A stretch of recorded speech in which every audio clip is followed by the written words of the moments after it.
News 7 தமிழில் தமிழக செய்திகளை பிரத்யேகமாக அளிக்கும் என் தமிழ்நாடு செய்திகளை வழங்குவதற்காக நான் லலிதா. என் தமிழ்நாடு. இனி தொடர்ந்து விரிவான செய்திகளை பார்க்கலாம். காவிரி ஆற்றில் புதியதாக மணல் குவாரி அமைக்க எதிர்ப்பு தெரிவித்து நாமக்கல் மாவட்ட ஆட்சியர் அலுவலகத்தை முற்றுகையிட்டு கிராம மக்கள் போராட்டம் நடத்தினர்.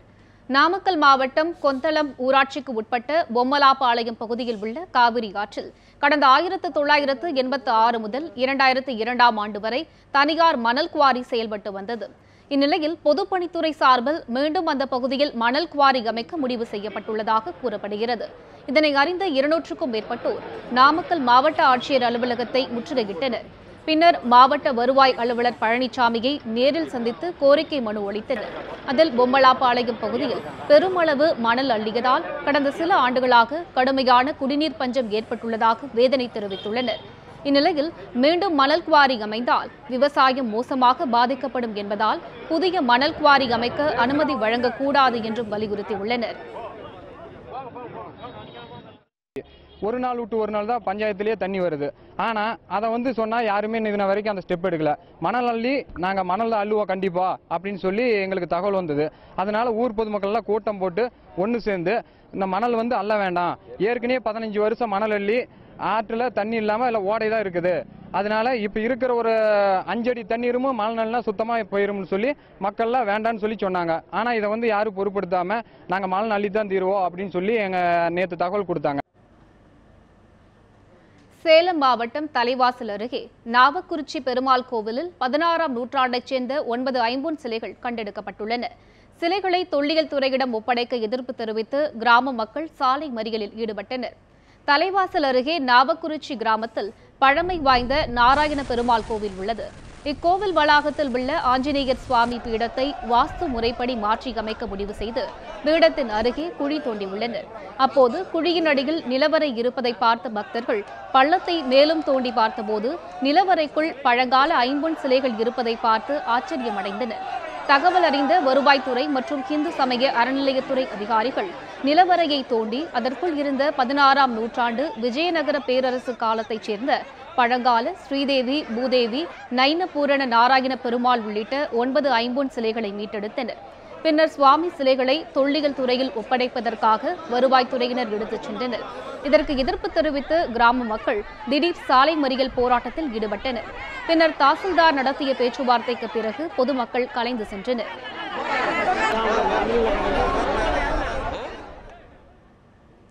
நாகை அருகே காவல் நிலையத்தில் மர்மமான முறையில் மரணமடைந்த சாராய வியாபாரியின் உடலை வாங்க உறவினர்கள் மறுப்பு தெரிவித்ததால் பதற்றம் நிலவுகிறது. நாகை மாவட்டம் புலியூரைச் சேர்ந்த பிரபல சாராய வியாபாரி சுரேஷ் மீது கீழ்வேலூர் காவல் நிலையத்தில் சாராய கடத்தல் மற்றும் விற்பனை தொடர்பாக பல்வேறு வழக்குகள் உள்ளன. இந்நிலையில் சாராயம் விற்ற வழக்கு ஒன்றின் விசாரணைக்காக கீழ்வேலூர் காவல் நிலையத்திற்கு போலீசார் அழைத்துச் சென்றனர். ஆனால் அவர் விசாரணையின் போது மர்மமான முறையில் உயிரிழந்தார். இதையடுத்து சுரேஷின் உடலை நாகப்பட்டினம் அரசு மருத்துவமனைக்கு போலீசார் கொண்டு சென்றனர். இதை அறிந்து அங்கு வந்த சுரேஷின் உறவினர்கள் இறப்பிற்கு காரணம் தெரியும் வரை உடலை வாங்க மாட்டோம் என கூறி மருத்துவமனை முன்பு போராட்டத்தில் ஈடுபட்டதால் போலீசார் குவிக்கப்பட்டனர். சுரேஷ் வீட்டுக்கு சுரேஷை கூப்பிட்டாங்க. கூப்பிடவும் வெளியில வந்துட்டாரு. வெளியில வந்தவர் என்ன பண்றான்னு கேட்டாக்கா இணையத்துள்ளாங்கிறவரும் லலிதாங்கிறவங்க 2 பேரும் டோர் அடிச்சு உடைச்சிட்டாங்க. உடைச்சவன இவர் நான் தான் வரேன், எதுக்கு டோரை உடைக்கிறேன்னு கேட்டார். நடு முதுகுல அடிச்சு அங்கே கீழே விழுந்துட்டார். கீழே விழுவும் மறுபடியும் என்ன பண்ணான்னு கேட்டாக்கா வேஷம் போறியடா அப்படின்னு சொல்லிட்டு 2 பேரும் கன்னத்துல நெஞ்சிலையும் அடிச்சு அழைச்சிட்டு போயிட்டாங்க. ஆனால் போறப்ப உயிர் இருந்துச்சு. போலீஸ் ஸ்டேஷன்ல போய் என்ன செஞ்சாங்கன்னு தெரியல, இறந்து போயிட்டாப்ல. இப்பதான் எங்களுக்கு தகவல் தெரியுது, செத்து போயிட்டாப்ல. நாகை மாவட்டம் வேதாரண்யத்தில் மாங்காய் பறித்து தின்றதற்கு தலைமை ஆசிரியர் திட்டி அடித்ததால் 8ஆம் வகுப்பு மாணவர் விஷம் குடித்து தற்கொலைக்கு முயன்ற சம்பவம் பரபரப்பை ஏற்படுத்தியுள்ளது. வேதாரண்யம் நகராட்சியை சேர்ந்த மறைஞாயநல்லூரில் அனந்தராசு உதவி நடுநிலைப் பள்ளி உள்ளது. அங்கு சுமார் 500க்கும் மேற்பட்ட மாணவர்கள் படித்து வருகின்றனர். இங்கு ராஜேந்திரன் என்பவரின் மகன் முகேஷ் 8ஆம் வகுப்பு படித்து வருகிறார். நேற்று பள்ளியில் உள்ள மாமரத்தில் முகேஷ் மற்றும் நண்பர்கள் மாங்காய் பறித்து தின்றுள்ளனர். தகவல் அறிந்த தலைமை ஆசிரியர் அம்பிகாநிதி மாணவர்களை திட்டி அடித்ததாக தெரிகிறது. இதனால் மனமுடைந்த முகேஷ் வீட்டில் விஷம் அருந்தி குடித்து மயங்கி விழுந்தார். இதையடுத்து வேதாரண்யம் அரசு மருத்துவமனையில் சேர்க்கப்பட்ட முகேஷிற்கு தீவிர சிகிச்சை அளிக்கப்பட்டு வருகிறது. 3 பிள்ளைங்களும் ஏதோ 4-5 பிள்ளைங்க சேர்ந்து மாங்கறக்க முடிச்சா மதில் ஏறி குதிச்சிச்சான். அதுக்குன்னு நேற்றுக்கு அடிச்சிருக்காரு, இன்னைக்கு அடிச்சிருக்காரு. அடி தாங்க முடியாமல் பிள்ளை மருந்து குடிச்சிருக்கிறான். 2 பசங்களை விட்டு பிள்ளைங்களை போய் கூப்பிட்டு அவங்க அம்மா ஒன்று அந்த பிள்ளைங்க கூப்பிட்டு வர சொல்லிச்சு. போகிறேன், இங்கேருந்து உன் பிள்ளை மருந்து குடிச்சு சீனு போட்டுட்டு கிடக்குறான் பாரு அப்படின்னு சொல்கிறாரு. நெல்லை மாவட்டத்தில் இயங்கி வரும் பல குழந்தைகள் காப்பகங்கள் விதிகளுக்கு மீறி அனுமதியின்றி செயல்பட்டு வருவதாக குற்றச்சாட்டு எழுந்துள்ளது. இதுகுறித்து நமது செய்தியாளர் சுடலைக்குமார் அளித்த கூடுதல் தகவல்களை தற்போது பார்க்கலாம். தமிழக அரசின் சமூக பாதுகாப்பு துறையின் கீழ் திருநெல்வேலி மாவட்டத்தில் 2 அரசு காப்பகங்கள் உட்பட 86 அரசு குழந்தைகள் காப்பகங்களானது செயல்பட்டு வருகிறது.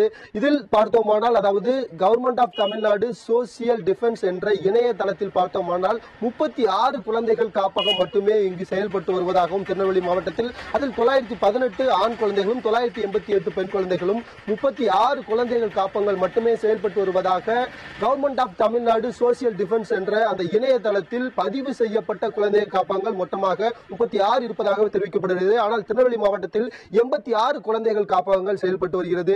இந்த குழந்தைகள் காப்பகத்திற்கான அனுமதி எப்படி பெற வேண்டும் என்றால், தீயணைப்பு துறையின் சார்பில் தீயணைப்பு துறையிடம் ஒரு சான்றிதழ், அதாவது 1 ஆண்டிற்கு பெறப்பட்டிருக்க வேண்டும். அதற்கு அடுத்தபடியாக சுகாதாரத்துறையின் கீழ் 1 ஆண்டிற்கும், இந்த கட்டிடத்தினுடைய உறுதித்தன்மை குறித்து பொதுப்பணித்துறை அல்லது பொறியாளரிடம் 3 ஆண்டுகளுக்கு சான்றிதழ் பெற வேண்டும். இந்த 3 சான்றிதழ்களும் பெறப்பட்ட பின்னர் வட்டாட்சியரிடம் அனுமதி வாங்கி அதன் பின்பு மாவட்ட குழந்தைகள் நல அலுவலரிடம் ஒப்படைக்கப்பட்டு அவர்கள் சமூக பாதுகாப்பு துறைக்கு அனுப்பப்பட்டு அதன் பின்னரே ஒவ்வொரு குழந்தைகள் காப்பகத்திற்கும் அனுமதியானது வழங்கப்படுகிறது. அந்த அனுமதி வழங்கிய பின்னர் மாவட்ட குழந்தைகள் நலக்குழுவானது குழந்தைகள் காப்பகத்திற்கு சென்று இந்த விதிமுறைகள், அரசின் சார்பில் வைக்கப்பட்டுள்ள அனைத்து விதிமுறைகளும் சரியாக கடைபிடிக்கப்பட்டுள்ளதா, அந்த துறையின் கீழ் சான்றிதழ்கள் பெறப்பட்டுள்ளதா என்பது குறித்து அவர்கள் ஆய்வு மேற்கொண்டு அந்த மாவட்ட குழந்தைகள் நலக்குழுவானது கையொப்பமிட்ட பிறகே அந்த குழந்தைகள் காப்பகமானது இயக்கப்பட வேண்டும். இது மட்டுமின்றி ஒரு குழந்தைகள் காப்பகத்தில் 25 குழந்தைகளுக்கு 7 பணியாளர்கள், 7 குழந்தைகளுக்கு 1 டாய்லெட் மற்றும் 10 குழந்தைகளுக்கு 1 பாத்ரூம், இது போன்ற அமைப்புகள் வைத்திருக்க வேண்டும். அது மட்டுமின்றி ஒரு குழந்தைக்கு 40 ஸ்கொயர் ஃபீட் இடமானது செய்யப்பட்டிருக்க வேண்டும். இது போன்ற விதிமுறைகள் இருந்தால் மட்டுமே குழந்தைகள் காப்பகமானது செயல்பட முடியும். மேலும் இந்த குழந்தைகள் காப்பகத்தில் இது போன்ற சான்றிதழ்கள் இல்லாமல் விதிகளுக்கு மீறி, அதாவது அனுமதி இன்றி செயல்பட்டால் அவர்கள் மீது உடனடியாக காவல்துறையில் வழக்கு பதிவு செய்யப்பட்டு 1 ஆண்டு சிறை தண்டனையும் 1 லட்சம் அபராதமும் விதிக்க வேண்டும் என்பது இளைஞர் நீதி சட்டத்தில் சட்டம் ஒன்றே உள்ளது. ஆனால் அந்த சட்டத்தின்படி தற்பொழுது இந்த நடவடிக்கை எடுக்கப்பட்டுமா, ஆனால் அப்படி என்று எதுவுமே நடக்கப்படவில்லை என்றுதான் உண்மையாக சொல்ல வேண்டும். இந்த ஆண்டில் மட்டும் 11 குழந்தைகள் காப்பகங்கள் அனுமதி பெறாமல் இருப்பதாக சீல் வைக்கப்பட்டுள்ளது. அரசு மருத்துவமனையில் உடல்நலம் பாதிக்கப்பட்ட ஆம்புலன்ஸ் ஓட்டுநரை அனுமதிக்காததால் மருத்துவமனைக்கு வெளியே 3 நாட்களாக தங்கியிருந்த அவலம் சேலத்தில் நடைபெற்றுள்ளது. இது பெரும் அதிர்ச்சியை ஏற்படுத்தியுள்ளது. ஓமலூர் செட்டிப்பட்டி பகுதியைச் சேர்ந்த ஆம்புலன்ஸ் ஓட்டுநரான பாலு உடல்நலக்குறைவால் அரசு மருத்துவமனைக்கு கடந்த 10ஆம் தேதி சிகிச்சைக்காக வந்துள்ளார். ஆனால் அவரை மருத்துவமனையில் அனுமதிக்காமலும் சரியான சிகிச்சை கொடுக்காமலும் வெறும் மருந்து மாத்திரைகள் மட்டுமே கொடுத்ததாக கூறப்படுகிறது. இதனால் கடந்த 3 நாட்களாக மருத்துவமனை நுழைவு வாயில் முன்பு தனது 2 மகன்களுடன் பாலு தங்கி வந்துள்ளார். இவரின் உடல்நிலையை பார்த்து சிலர் மருத்துவமனை டீனிடம் புகார் தெரிவித்து பாலுவை மருத்துவமனையில் அனுமதிக்க ஏற்பாடு செய்தனர். பலரின் உயிர்களை காப்பாற்றும் சேவையில் உள்ள ஆம்புலன்ஸ் ஓட்டுநரை கூட கண்டுகொள்ளாத மருத்துவமனை ஊழியர்கள் மீது உரிய நடவடிக்கை எடுக்க வேண்டும் என பாதிக்கப்பட்டவரின் உறவினர்கள் வலியுறுத்தியுள்ளனர். 10ஆம் தேதி வந்தோம். இப்போ வந்து அங்கே போய் எக்ஸ்ரே இதெல்லாம் எடுத்ததுக்கு அட்மிஷன் போடுங்கன்னதுக்கு போட முடியாது, காப்பீடு திட்டம் வந்தால் தான் அட்மிஷன் போடணுட்டாங்க. காப்பீடு திட்டம் இல்லைன்னதுக்கு ஓபிக்கு போய் அட்மிஷன் போட்டுக்கோங்க அப்படின்ட்டாங்க. அப்புறம் பசங்களுக்கு இடத்துக்கு யார் அப்படின்ட்டு சாப்பிட்டீங்களான்னா நாங்கள் எதுவும் இன்னும் இல்லைங்க, யார் வந்து பார்த்துக்க மாட்டேங்கிறோம். எங்கள் அப்பா ஆம்புலன்ஸ் டிரைவராக இருந்தார். இப்போ யார் வந்து எங்கள் அப்பாவுக்கு எல்லோரும் செஞ்சுக்கிட்டு கொடுத்தாரு. இன்றைக்கி எங்கள் அப்பாவை கூட்டிகிட்டு போகிறதுக்கு யாரும் இல்லைன்னு பையன் சொல்லி அழுந்தான். மழைக்காலங்களில் பரவும் டெங்கு, மலேரியா காய்ச்சல் குறித்து மருத்துவ சேவை அளிக்க தமிழக அரசின் 104 மருத்துவ சேவை மையம் தயார் நிலையில் உள்ளது. இது தொடர்பாக செய்யப்பட்டுள்ள சிறப்பு ஏற்பாடுகள் குறித்து மருத்துவர்களுடன் நமது மூத்த செய்தியாளர் சுபாஷ் சந்திரபோஸ் நடத்திய கலந்துரையாடலை இப்போது காணலாம். மழைக்காலங்களில் பரவும் காய்ச்சல் காரணமாக உருவாகக்கூடிய மலேரியா, டெங்கு, ஜிகா வைரஸ் போன்ற பல்வேறு நோய்களை பற்றி அறிவதற்காக அதை பற்றி விழிப்புணர்வு கொள்வதற்காக 104 மருத்துவ சேவை மையமானது தொடர்ச்சியாக விழிப்புணர்வை மக்களுக்கு அளித்து வருகிறது. இந்த நிலையில் தற்போது பரபரப்பாக பேசப்பட்டு வரும் ஜிகா வைரஸ் குறித்தும் பல்வேறு நோய்களை குறித்தும் 104 மருத்துவ சேவை மூலமாக தொடர்பு கொண்டு தகவல்களை மக்கள் பெற்றுக்கொள்ளலாம். இது தொடர்பாக மருத்துவர்கள் நம்மிடம் இருக்காங்க, அப்படி கேட்போம். மக்களுக்கு பல்வேறு சந்தேகங்கள் இருக்கு. உடனடியாக யாரை தொடர்பு கொள்ளணும், எப்படி விஷயங்கள் இந்த நோய் முதல்ல பரவுது, அதை பற்றி சொல்லுங்க. வணக்கம். முதலாவதாக இந்த மாதிரி கொசுக்கள் மூலமாக பரவக்கூடிய நோய்கள் வந்து முதல் விஷயம் தெரிஞ்சக்கூடியது என்னென்னா, இது முழுக்க முழுக்க தவிர்க்கக்கூடிய நோய்கள். ரொம்ப சமீபத்தில் பார்த்தீங்க அப்படின்னா டெங்கு, ஜீகா இந்த மாதிரி வைரஸ்னால் வரக்கூடிய காய்ச்சல்கள் கொசுக்கள் பரப்பி கொண்டிருக்கு. ஸோ இந்த மாதிரி ஒரு காய்ச்சல் இருக்குது அப்படின்னு வந்து மக்களுக்கு ஃபஸ்ட்டு தெரிஞ்சுது அப்படின்னா வந்து அருகில் இருக்கக்கூடிய ஆரம்ப சுகாதார நிலையம் அல்லது அரசு மருத்துவமனை இல்லை அரசு மருத்துவக் கல்லூரி மருத்துவமனையை அணுக வேண்டும். எப்போது அணுக வேண்டும் அப்படின்னு பார்த்தீங்கன்னா, தொடர்ந்து 5 நாளாக கடும் காய்ச்சல் இருந்ததுன்னா அணுக வேண்டும். ஜிகா வைரஸ் வந்து மிகப்பெரிய ஒரு பீதியை மக்களிடம் ஏற்படுவது போல ஒரு எண்ணம் வந்து உருவாகியிருக்கு. இது எப்படி பரவுது, இதை தடுப்பதற்கான நடவடிக்கை என்ன? ஜீகா வைரஸ் அப்படின்றத பார்த்தீங்கன்னா 1952லேருந்து இந்தியாவில் இருக்குது. முதலாக இந்தியாவில் அப்போ வந்து கண்டுபிடிக்கப்பட்டது. பொதுவாக வந்து மற்ற கொசுக்களால் பரவக்கூடிய நோய் மாதிரி இதுவும் ஏடிஸ் வகை கொசுக்களால் பரவுது இந்த ஜீகா வைரஸ் என்ற நோய். இதையும் வந்து இதுக்காக குறிப்பிட்ட மருத்துவமோ இல்லை வந்து ட்ரீட்மெண்ட்டோ எதுவும் இல்லை. ஆனால் இது முழுமையாக வந்து மற்ற நோய்கள் மாதிரி மற்ற கொசுவினால் பரவக்கூடிய நோய் மாதிரி தடுக்க முடியும். நான் முன்னாடி சொன்ன மாதிரி வந்து கொசுக்கள் பரவக்கூடிய இடங்களை வந்து நீங்கள் சுத்தம் செய்தாலே வந்து இந்த நோயை முழுக்க தவிர்க்க முடியும்.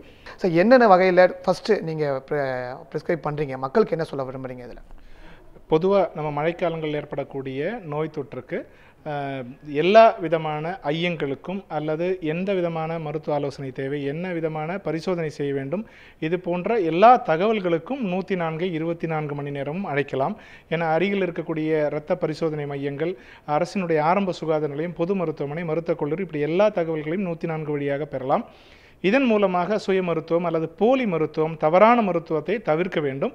அண்ட் பொதுவாக இந்த மழைக்காலங்களில் ஏற்படக்கூடிய சாதாரண சளி இல்லைன்னா காய்ச்சல் போன்ற எந்த விதமான ஒரு ஐயமாக இருந்தாலும் 104 அழைக்கலாம்.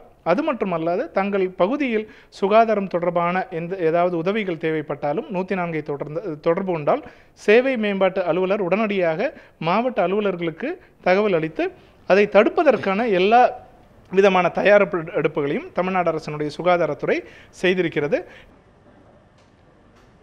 இறைச்சிக்காக மாடுகளை விற்பனை செய்ய தடை இல்லை என்று உச்சநீதிமன்றம் தெரிவித்ததை அடுத்து நாகர்கோவில் அனாதை மடம் மாட்டு சந்தையில் மாடுகள் விற்பனை அதிகரித்துள்ளது. கால்நடை சந்தைகளில் மாடு உள்ளிட்ட கால்நடைகளை இறைச்சிக்காக வாங்குவதையும் விற்பதையும் தடை செய்து மத்திய அரசு கடந்த மே மாதம் உத்தரவு ஒன்றை பிறப்பித்தது. இதையடுத்து கன்னியாகுமரி மாவட்டம் நாகர்கோவில் அருகே உள்ள அனாதை மடம் மாட்டுச் சந்தையில் மாடுகள் வருகை குறைந்தது. இதனிடையே இறைச்சிக்காக மாடுகளை விற்பனை செய்ய தடையில்லை என உச்சநீதிமன்றம் சமீபத்தில் அறிவித்தது. இதனையடுத்து அனாதை மடம் மாட்டுச் சந்தையில் மாடுகள் வருகை அதிகரித்துள்ளதால் விற்பனையும் உயர்ந்துள்ளதாக வியாபாரிகள் தெரிவித்துள்ளனர். நிதி நிறுவனம் நடத்தி 300 கோடி ரூபாய்க்கும் மேல் மோசடி செய்தவரிடம் இருந்து பணத்தை மீட்டுத்தர கோரி திருச்சி பொருளாதார குற்றப்பிரிவில் புகார் மனு அளிக்கப்பட்டுள்ளது. தஞ்சை மாவட்டம் திருவிடைமருதூர் அருகே உள்ள ஆடுதுறையில் ராதாகிருஷ்ணன் என்பவர் கடந்த 30 ஆண்டுகளுக்கும் மேலாக சித்ரா சிட்ஃபண்ட் மற்றும் ஏலச்சீட்டு நிறுவனம் நடத்தி வருகிறார். அங்கு 6000த்திற்கும் மேற்பட்டவர்கள் பணம் டெபாசிட் செய்துள்ளனர். இந்நிலையில் இந்நிறுவனம் கடந்த 1ஆம் தேதி முதல் திடீரென மூடப்பட்டுள்ளது. இது தொடர்பாக நிறுவனத்தின் உரிமையாளர் மற்றும் ஊழியர்களின் அலைபேசிக்கு வாடிக்கையாளர்கள் தொடர்பு கொண்டபோது அவர்களை தொடர்பு கொள்ள முடியவில்லை. இதனையடுத்து வாடிக்கையாளர்கள் 10க்கும் மேற்பட்டவர்கள் திருச்சி பொருளாதார குற்றப்பிரிவில் புகார் மனு அளித்துள்ளனர்.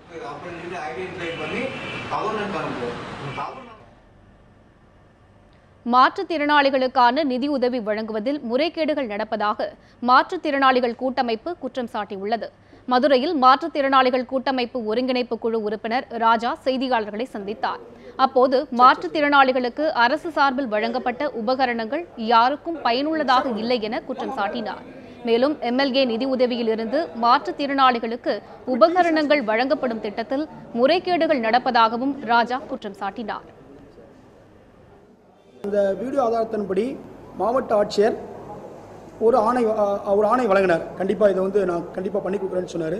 அதன்படி ஆடியோ விசாரணையின் மூலம் அங்கு நடைபெற்றது ஊழல் தான் அப்படின்னு சொல்லியிருக்காங்க. அதற்கான தக்க நடவடிக்கை எடுப்பதற்கான ஆட்களுக்கு அனுப்பி வைத்திருக்கேன்னு சொல்லியிருக்காங்க. இதுவரைக்கும் எந்த நடவடிக்கையும் எடுக்காமல் இருக்கிறாங்க. மாவட்ட ஆட்சியரிடம் கொடுத்த அந்த முறைகேட்டு புகாருக்கு மாற்றுத்திறன் அலுவலகத்தில் எந்த ஒரு நடவடிக்கையும் இல்லாமல் அப்படியே கிடக்குது. செஸ் போட்டியில் தமிழக அளவில் பல்வேறு சாதனைகள் படைத்துள்ள பள்ளி மாணவி விதுலா டெல்லியில் நடைபெறவிருக்கும் காமன்வெல்த் போட்டியில் பங்கேற்க உள்ளார். பலரை வியக்க வைக்கும் சின்னஞ்சிறுமி குறித்த தொகுப்பை தற்போது காண்போம். திருச்சி உறையூரைச் சேர்ந்த விதுலா 3ஆம் வகுப்பு படிக்கும் மாணவி. விதுலாவின் வயதினை ஒத்த குழந்தைகள் அனைவரும் கண்ணாம்பூச்சியில் ஒழிந்து கொண்டிருக்க, விதுலாவோ செஸ் போர்டில் காய்களை நகர்த்துவதில் மும்முரமாக இருக்கிறார். இவர் இதுவரை தமிழகத்தின் பல்வேறு பகுதிகளுக்கு சென்று சதுரங்கத்தில் வெற்றி வாகை சூடியுள்ளார். கடந்த ஆண்டு புதுச்சேரியில் நடைபெற்ற தேசிய அளவிலான சதுரங்க போட்டியில் 9 வயதுக்குட்பட்டோர் பிரிவில் கலந்து கொண்டு 14வது இடத்தை பெற்றார். தமிழ்நாடு மாநில சாம்பியன்ஷிப் போட்டியில் 7 வயதுக்குட்பட்டோர் பிரிவில் கலந்து கொண்டு மாநில அளவில் முதலிடம் பிடித்துள்ளார். மேலும் டெல்லியில் நடைபெற இருக்கும் காமன்வெல்த் போட்டியிலும் பங்கேற்க உள்ளார். 4 வயசுலேருந்தே நான் செஸ் கற்றுக்கிட்டு இருக்கேன். எங்கள் டேடி தான் எல்லாமே சொல்லி கொடுத்துட்ருக்காங்க. இது வரைக்கும் நான் போன ஊர் வந்து பாண்டிச்சேரி, சென்னை, திருநெல்வேலி, மதுரை, சேலம், காரைக்குடி. இப்போ நான் போகிறது காமன்வெல்த் வந்து டெல்லி, நேஷ்னல் வந்து ஆந்திர பிரதேஷ். தனியார் நிறுவனத்தில் பணியாற்றி வரும் விதுலாவின் தந்தை அன்புச்செல்வன் தமது குழந்தைக்கு சதுரங்க திறமை இருப்பதை கண்டறிந்த பின் அதை கற்றுத்தர ஆரம்பித்ததாக கூறுகிறார். இப்போ ஸ்டார்டிங் இனிஷியல் ஸ்டேஜஸ் லோக்கல் டிஸ்ட்ரிக்ஸ்லாம் ஓகே, பட் எங்கள் சேலரி வச்சு இதுக்கு மேலே அவளை கொண்டு போகணுன்னா வந்து இனிமேல் வந்து கொஞ்சம் ரொம்ப கஷ்டப்பட்டு தான் இது பண்ணிகிட்டு இருக்கோம். ஈவன் எங்களால் அஃபோர்டபுள்னால 2 இன்டர்நேஷ்னல் டோர்னமெண்ட் கூட எங்களால் போக முடியல. போயிருந்தால் கண்டிப்பாக இவ தான் வின் பண்ணியிருப்பா. ஈவன் நம்ம நார்த் இந்தியா அந்த மாதிரி இதில் கூட எங்களால் வந்து அவளை கூட்டு போய் அஃபோர்டபுள் பண்ண முடியலை. ஸோ நார்மலாக பார்த்தீங்கன்னா கிரிக்கெட் அந்த இதுக்கு உண்டான இது கூட நம்ம செஸ் இதுக்கு மாதிரி இல்லை. நான் மட்டும் இல்லை, ஒவ்வொரு எல்லா பேரண்ட்ஸுமே செஸ்ஸு கூட்டுற எல்லா பேரண்ட்ஸுமே அவங்கவுங்க கஷ்டப்பட்டு தான் கொண்டு வரப்படுறாங்க. ஸோ இந்த செஸ்ஸுக்கு கொஞ்சம் கிரிக்கெட்டுக்குள்ள அளவுக்கு இல்லைனா கூட அதில் அட்லீஸ்ட் பாதி அளவுக்கு இருந்தால் கூட நாங்களும் டெவலப் பண்ண முடியும். எங்கள் பாப்பாவையும் ஃப்ரீயாக எங்களால் ஃபுல் அண்ட் ஃபுல்லாக அந்த இதில் வந்து மற்ற டென்ஷன் இல்லாமல் அவளும் வந்து கொஞ்சம் கான்சென்ட்ரேட் பண்ணி விளையாட முடியும். விதுலா வெளியில் யாரிடமும் பயிற்சிக்காக செல்வதில்லை. தன் குடும்பத்தினர் மற்றும் நண்பர்களுடன் மட்டுமே தினமும் விளையாடுவதன் மூலமே பயிற்சி பெறுகின்றார். போதிய வசதி இல்லாததால் பிற மாநிலங்களில் நடக்கும் போட்டிகளில் பங்கேற்க முடிவதில்லை என்கின்றனர் தனியார் நிறுவனத்தில் பணியாற்றி வரும் விதுலாவின் தாயார். செஸ்னா அவளுக்கு வந்து ரொம்ப இன்ட்ரெஸ்ட்டு. எப்போவுமே டெய்லி வந்து வீட்டிலே வந்து 3 hours 4 hours வந்து செஸ்ஸில் நல்லா அவள் விளையாண்டுக்கிட்டே ப்ராக்டிஸ் பண்ணிகிட்டே இருக்கா. படிக்கிறதுமே வந்து அவள் நல்லா படிப்பாள். எப்போவுமே வந்து ஃபஸ்ட் ரேங்க் தான் எடுத்துகிட்டு இருக்கா. ஸ்கூல்லேயுமே வந்து கொஞ்சம் அவள் வந்து படிக்கிறதில்ல, செஸ்லலாம் நல்லா கொஞ்சம் சப்போர்ட்டிவாக தான் இருக்காங்க. பொருளாதார பற்றாக்குறைவு காரணமாக எத்தனையோ பிஞ்சு குழந்தைகள் மற்றும் இளைஞர்களின் கனவு கலைக்கப்படுகிறது. இவர்களின் எண்ணங்கள் ஈடேற தமிழக அரசோ மத்திய அரசோ உதவிக்கரம் நீட்ட வேண்டும் என்பதே பலரின் எதிர்பார்ப்பாக உள்ளது. ஒளிப்பதிவாளர் சுரேஷுடன் அருண்குமார், நியூஸ் 7 தமிழ், திருச்சி. ஊதிய உயர்வு உள்ளிட்ட கோரிக்கைகளை வலியுறுத்தி துப்புரவு பணியாளர்கள் கோவை மாநகராட்சி அலுவலகத்தில் தர்ணா போராட்டத்தில் ஈடுபட்டனர். கோவை மாநகராட்சியில் 3000த்திற்கும் மேற்பட்ட துப்புரவு பணியாளர்கள் ஒப்பந்த அடிப்படையில் பணிபுரிந்து வருகின்றனர். இவர்களுக்கு 13ஆம் தேதியான பின்னரும் இதுவரை ஊதியம் வழங்கவில்லை. இதனால் பாதிக்கப்பட்ட 300க்கும் மேற்பட்ட துப்புரவு பணியாளர்கள் தர்ணா போராட்டத்தில் ஈடுபட்டனர். ஒவ்வொரு மாதமும் போராடியே ஊதியம் பெற வேண்டியிருப்பதாக அவர்கள் குற்றம் சாட்டினர். மேலும் எந்தவொரு பணி பலனும் இல்லாமல் குறைந்த ஊதியத்தில் பணியாற்றி வரும் ஒப்பந்த துப்புரவு பணியாளர்களுக்கு ஊதிய உயர்வு வழங்கி பணி நிரந்தரம் செய்ய வேண்டும் எனவும் அவர்கள் வலியுறுத்தினர். அவர்களுடன் பேச்சுவார்த்தையில் ஈடுபட்ட மாநகர சுகாதாரத்துறை அதிகாரி முறையாக ஊதியம் வழங்க நடவடிக்கை எடுப்பதாக உறுதியளித்தார். இதனால் போராட்டத்தில் ஈடுபட்ட ஒரு பிரிவினர் மட்டும் கலைந்து சென்றனர். மதுரை அருகே பெண்களை கேலி செய்ததை தட்டி கேட்டதால் கொலை செய்யப்பட்டவர் குடும்பத்திற்கு நிவாரணம் வழங்க கோரி புரட்சி புலிகள் அமைப்பினர் சாலை மறியலில் ஈடுபட்டனர். மதுரை மாவட்டம் கருப்பாயூரணி பகுதியைச் சேர்ந்தவர் அழகர் பெண்களை கேலி செய்யும் இளைஞர்கள் சிலரை தட்டி கேட்டுள்ளார். இதனால் ஏற்பட்ட முன்விரோதத்தில் கடந்த 9ஆம் தேதியன்று சதாம் ஹுசேன், காளிமுத்து ஆகியோர் சேர்ந்து அழகரை கத்தியால் குத்திவிட்டு தப்பி ஓடிவிட்டனர். இதில் படுகாயமடைந்து மதுரை அரசு தலைமை மருத்துவமனையில் சிகிச்சை பெற்று வந்த அழகர் சிகிச்சை பலனின்றி நேற்று உயிரிழந்தார். இதனால் ஆத்திரமடைந்த அழகரின் உறவினர்கள் மற்றும் புரட்சி புலிகள் அமைப்பினர் மருத்துவமனையின் முன்பு மறியலில் ஈடுபட்டனர். அப்போது அழகர் குடும்பத்திற்கு 10 லட்சம் ரூபாய் நிவாரணத் தொகை வழங்க வேண்டும் என்றும் அவர் குடும்பத்தில் ஒருவருக்கு அரசு பணி வழங்க வேண்டும் என்றும் அவர்கள் வலியுறுத்தினர்.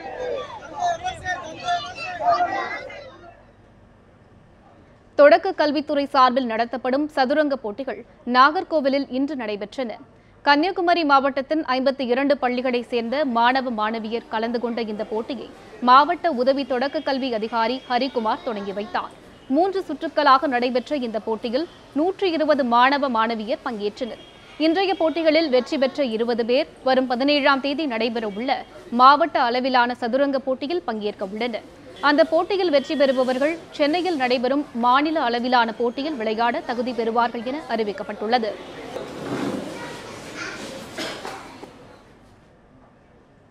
ஸ்ரீவில்லிபுத்தூர் அருகே இடியும் நிலையில் ஆபத்தாக உள்ள அரசு மேல்நிலைப்பள்ளி கட்டிடங்களை சீரமைத்து தர வேண்டும் என அப்பகுதி மக்கள் கோரிக்கை விடுத்துள்ளனர். விருதுநகர் மாவட்டம் மேற்கு தொடர்ச்சி மலையின் அடிவார பகுதியான கூமாப்பட்டியில் அரசு மேல்நிலைப்பள்ளி ஒன்று இயங்கி வருகிறது. இந்த பள்ளியில் சுற்றுவட்டார கிராமங்களைச் சேர்ந்த சுமார் 900 மாணவர்கள் பயின்று வருகின்றனர். பள்ளி கட்டிடம் கட்டப்பட்டு 50 ஆண்டுகளுக்கும் மேல் ஆவதால் பள்ளி அறைகள் சேதமடைந்து இடியும் நிலையில் உள்ளதாக அப்பகுதி மக்கள் குற்றம் சாட்டுகின்றனர். பள்ளி ஆய்வக அறை, கணினி அறை உள்ளிட்ட பல அறைகள் மிகவும் மோசமான நிலையில் இருப்பதாகவும் ஜன்னல் கண்ணாடிகள் உடைத்து காப்பாற்றாத நிலையில் இருப்பதாகவும் அவர்கள் கூறுகின்றனர். எனவே பெரிய அசம்பாவிதங்கள் நடப்பதற்கு முன்னரே இந்த கட்டிடங்களை சீரமைத்து கூடுதலாக புதிய கட்டிடங்கள் கட்டித்தர நடவடிக்கை எடுக்குமாறு வலியுறுத்தியுள்ளனர். பழுதடைந்து இடியும் நிலையில் உள்ள இந்த கட்டடங்களை உடனடியாக சீர் செய்து பள்ளி மாணவர்கள் நல்ல முறையில் பயில்வதற்குரிய கட்டடங்களாக, ஆய்வு கூடங்களாக, அதை இன்னும் கம்ப்யூட்டர் போன்ற கட்டடங்கள்லாம் இடியும் நிலையில் உள்ளது உடனடியாக ஆய்வு செய்து மாணவர்கள் பயிலக்கூடிய நிலையை ஏற்படுத்துவதற்குரிய முக்கியத்துவத்தை உணர்த்த வேண்டும். இரும்பு பெண் என அழைக்கப்படும் இரோம் ஷர்மிளாவின் திருமணத்திற்கு எதிர்ப்பு தெரிவித்து கொடைக்கானல் சார் பதிவாளரிடம் மனு அளிக்கப்பட்டுள்ளது.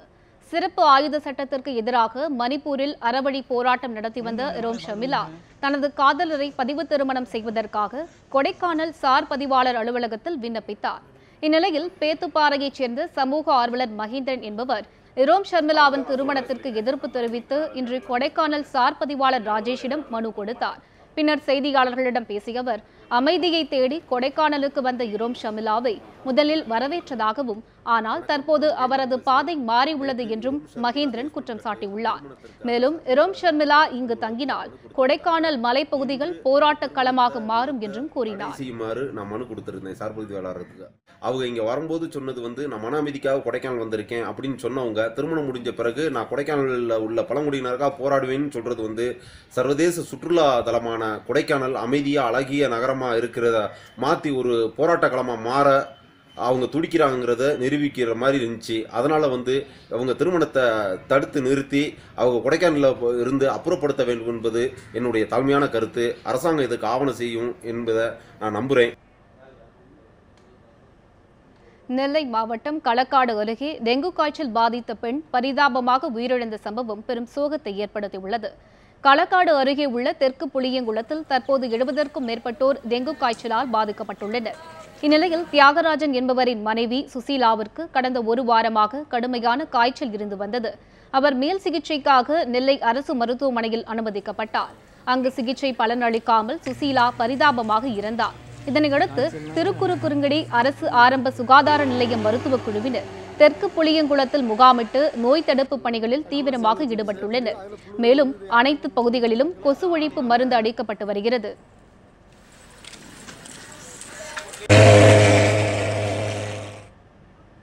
இத்துடன் என் தமிழ்நாடு செய்திகள் நிறைவடைகின்றன. மேலும் பல செய்திகளுக்கு இணைந்திருங்கள் நியூஸ் 7 தமிழுடன்.